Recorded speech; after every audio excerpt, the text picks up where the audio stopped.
مولا حسین کی ایک کنیز تھی جس کا نام بی بی شیرین بتایا گیا ہے.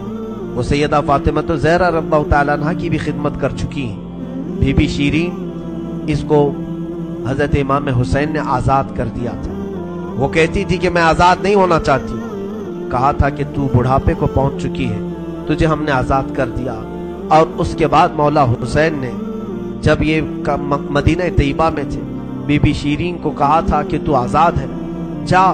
بہت سارا مال دیا تھا اور جمع کر کے کہا تھا کہ تو چلی جا, اپنی بقیہ زندگی آرام سے گزار. تو کہتی ہے ایک شرط ہے میری, میں اس شرط پر جاؤں گی. امام حسین ابن علی نے پوچھا کہ ہم نے تجھے کسی چیز سے روکا نہیں, منع نہیں کیا, کیا چیز تو چاہتی ہے؟ بی بی شیرین نے کہا تھا کہ مولا حسین بس چاہتی ہوں کہ میں گھر بنا لوں, گھر میں رہوں, ایک بار آپ اپنے قدم رکھ دینا, ہم غریبوں کے گھر پر ایک بار آپ تشریف لے آئیں, میری وہ معراج ہو جائے گی.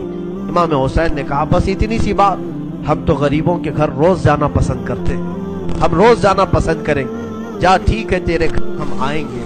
اور بی بی شیرین نے کہا نہیں مولا, میری ایک درخواست یہ ہے کہ آپ اپنے خاندان کے ساتھ آئیں, اپنے شہزادوں شہزادیوں عورتوں کے ساتھ آئیں. مولا حسین نے ساری عورتوں سے کہا دیکھو بی بی شیرین کہتی ہے اس کے گھر دعوت ہے, ہم سب آئیں گے. اور اس کو بطور مسکراتے ہوئے آپ نے فرمایا بی بی شیرین ایسا نہ ہو کہ ہم آئیں اور تو پہچان ہی نہ سکے, ایسا نہ ہو کہ تو پہچان ہی نہ سکے. قدموں میں گر گئی, کہا کہ میں آپ کے گھر کی کھائی ہوئی, میں آپ کی پروردہ, کبھی آپ کو نہ پہچانوں, ایسا کیسے ہو سکتا ہے. وہ خاتون گئی, کوفہ کے قریب ایک چھوٹی سی بستی میں گھر بنایا, بڑا اچھا سا گھر بنایا. اور اس کی بستی والے بھی اس کی بڑی عزت کرتے تھے کہ یہ فاطمہ کے گھر کام کی ہوئی عورت ہے, حسین ابن علی کے گھر کام کی ہوئی عورت ہے.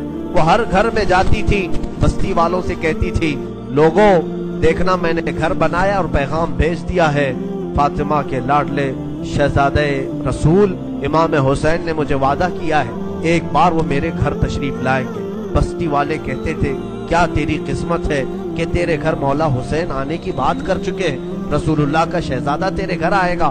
سب اس کی گاؤں میں بڑی عزت تھی, لوگ کہتے تھے کہ اس کی بات پر حسین آنے والے ہیں. ایک بار جیسے ہی بی بی شیرین کو خبر ہوئی کہ امام حسین مدینہ سے مکہ نکل چکے ہیں اور مکہ سے کوفہ آنے والے ہیں, جیسے ہی یہ خبر ملی تو اس نے پیغام بھجوایا اور پھر اپنے گھر کو رنگ و روغن کرنا شروع کر دیا اور کمرے سجائے کہ مولا حسین کا قافلہ آ رہا ہے اور کوفہ جانے والے ہیں اور میرے گھر پر ٹھہریں گے.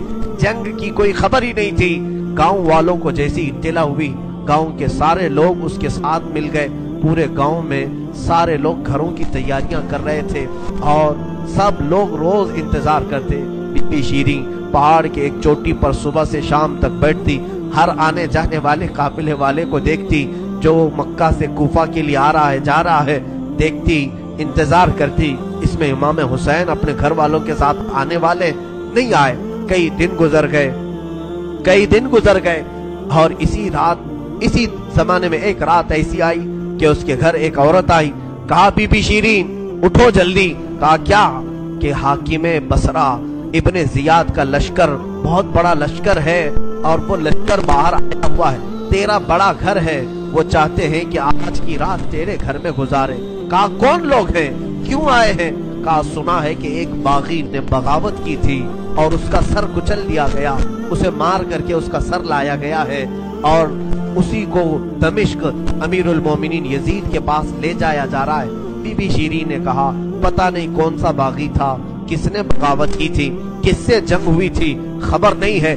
بہرحال اگر حاکم کا قافلہ گھر کے دروازے پر کھڑا ہے تو میں دروازہ کھول دیتی ہوں. دروازہ اس نے کھولا, بہت سارے رات کا وقت ہے, شہزادوں کے سر نیزوں پر لٹکے ہوئے ہیں. حسین ابن علی کا چہرہ دھول میں اٹا ہوا تھا, زلفیں چہرے پر آئی ہوئی تھیں, بیبیاں سب باندھی بنا کر لائی گئی تھیں اور سب جکڑی ہوئی تھیں, چہرے ان کے بالوں سے ڈھاکے ہوئے تھے. اس خاتون نے دیکھا اور کہا ہائے ہائے افسوس, قیدی آئے ہیں میرے گھر. مولا حسین کہتے تھے قیدیوں کے ساتھ اچھا سلوک کیا جائے, قیدیوں کے ساتھ اچھا سلوک کیا جائے. اس نے اپنے گھر میں اندر داخل کیا, جو حاکم جو اس کے سپہ سالار تھے ان سب کو اندر بلایا, رات گزارنے کا